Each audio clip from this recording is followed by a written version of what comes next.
What the Inspector General finds is greatly at odds with that good effort and damaging to our moral authority as a military force.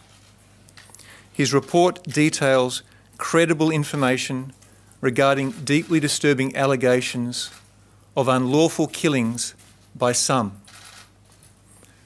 I would respectfully ask Australians to remember and have faith in the many. I assure you I do.